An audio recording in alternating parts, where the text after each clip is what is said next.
भैया, आपके ही शहर के रमणीक लाल शाह जी के छोटे बेटे सचिन का रिश्ता हमारी मेघा के लिए आया है। वे लोग हमसे मिलने और बात आगे बढ़ाने की इच्छुक लग रहे हैं। आप अपने स्तर पर अच्छे से जांच पड़ताल करके बताएं कि लड़का और उसका परिवार कैसा है। रचना ने अपने भाई प्रमोद से कहा। हाँ, परिवार तो बहुत सम्मानित है, आर्थिक स्तर से भी अच्छे हैं। लड़का काफी सालों से शहर से बाहर है। पढ़ाई पूरी होते ही नौकरी भी बड़े शहर में ही कर रहा है। बाकी चाल चलन कैसा है इसके बारे में ज्यादा जानकारी नहीं है, पर मैं पता लगाता हूं, प्रमोद ने कहा।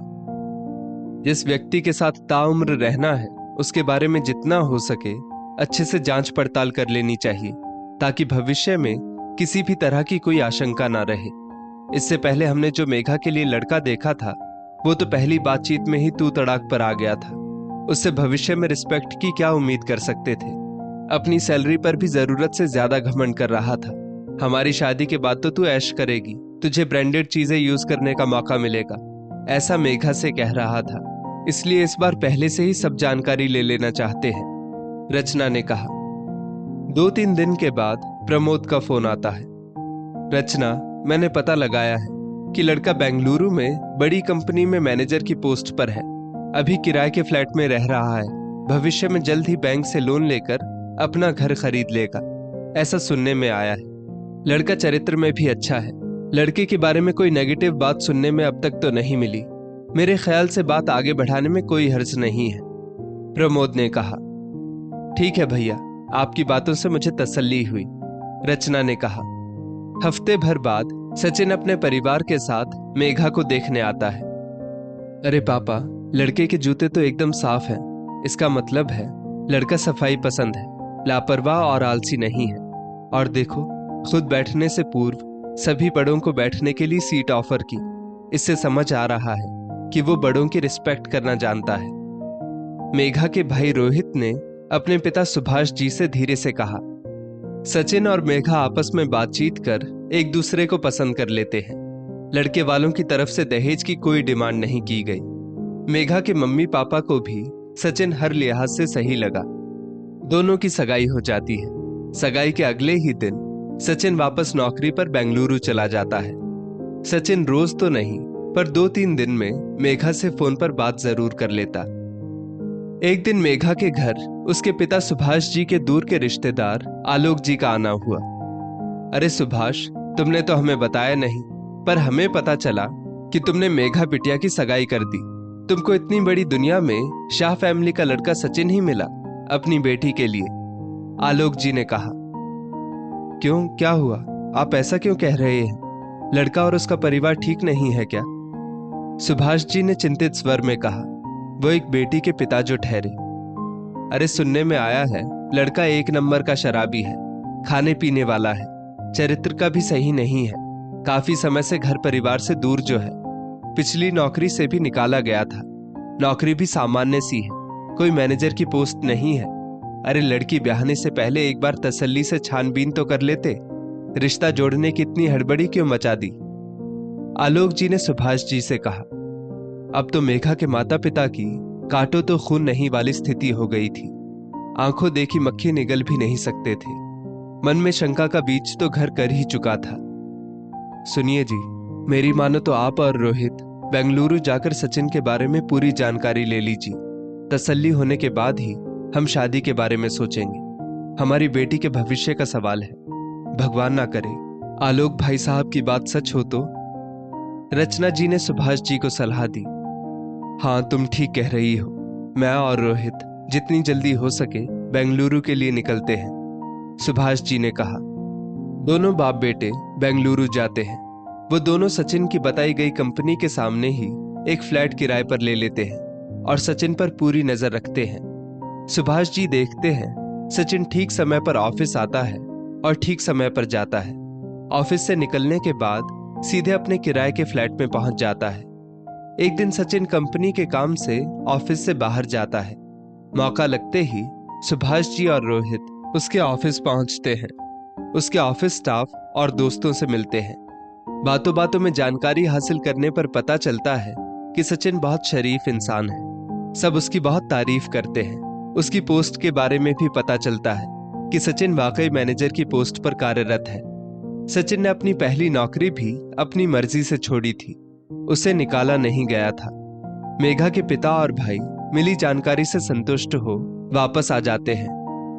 उन्होंने घर आकर बताया कि सचिन के बारे में की गई नकारात्मक बातें सिर्फ अफवाह थी।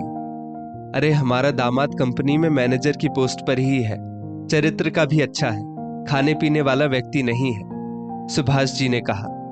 उनकी बातें सुनकर मेघा और रचना जी के चेहरे पर सुकून भरी मुस्कुराहट आ गई। सुनिए जी, आज नहीं तो कल लड़के वालों को पता लग जाएगा कि हमने सगाई होने के बाद भी अपने मन में शंका रखी और जांच पड़ताल करने सचिन के ऑफिस पहुंच गए। क्या सोचेंगे मेघा के ससुराल वाले हमारे बारे में, इसलिए हमें इस घटना की जानकारी उन्हें स्वयं ही दे देनी चाहिए, रचना जी ने कहा। हाँ, अब तक जो हुआ वो सारी बात लड़के वालों को विस्तार से बतानी होगी, सुभाष जी ने कहा। मेघा के माता पिता उसके ससुराल पहुंचते हैं। माफ कीजिएगा समधी जी, हम अफवाहों में आकर सचिन जी के ऊपर अविश्वास कर बैठे थे। हमारे किसी दूर के रिश्तेदार ने हमारे मन में सचिन जी के प्रति शंका पैदा कर दी थी।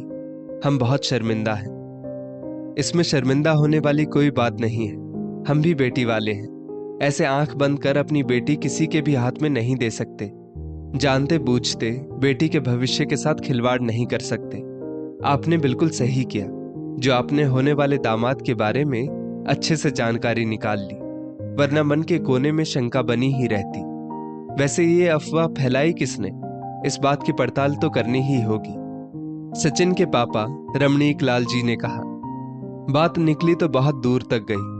कुछ दिनों बाद सुभाष जी ने सचिन के पिता से रूबरू मिलकर कहा, हमारे दूर के रिश्तेदार आलोक जी से ये अफवाह उनके ही शहर के हरीश पटेल ने कही थी। अच्छा, वो हरीश पटेल जिनका कपड़ों का व्यापार है, रमणीक लाल जी ने पूछा। हाँ हाँ, वही हरीश पटेल, सुभाष जी ने कहा। अरे हरीश पटेल की बेटी का रिश्ता हमारे सचिन के लिए पिछले साल आया था। दोनों परिवारों की मीटिंग भी हुई थी।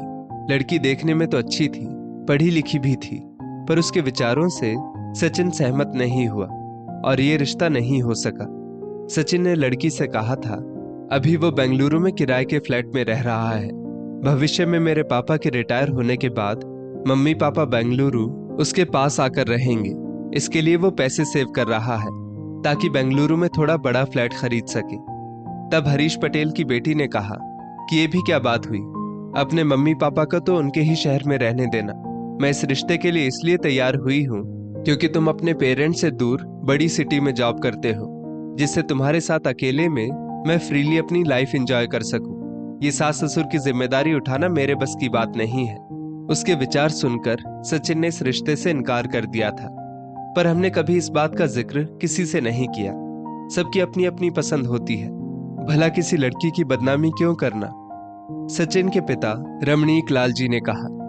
सुभाष जी के जाते ही रमणीक लाल जी ने हरीश पटेल को फोन लगाया। हरीश जी, हमें आपसे ये उम्मीद नहीं थी। हमारे बेटे ने आपकी बेटी के साथ शादी से इनकार कर दिया तो आप लोग उसकी बदनामी करने पर उतर आए, उसके बारे में गलत गलत अफवाहें फैलाने लगे। आपकी बेटी एक बेटे को उसके ही माता पिता से दूर रखना चाहती थी। ये बात आज तक हमने किसी से नहीं कही ताकि आपकी बेटी की बदनामी ना हो जाए। हम लोग आपकी बेटी को देखने गए थे, ये तक किसी को नहीं बताया।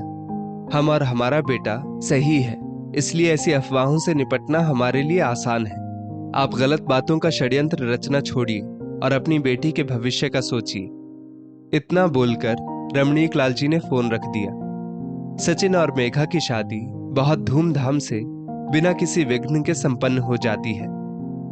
दोस्तों, अगर आपके सही होने के बावजूद कोई आपकी छवि खराब कर रहा है तो उसे एक बार तो आईना जरूर दिखाए। इस स्टोरी को लेकर आपकी क्या राय है, नीचे कमेंट करके जरूर बताइएगा और ऐसी ही और भी बेहतरीन वीडियोस के लिए हमारा पेज जरूर फॉलो करें।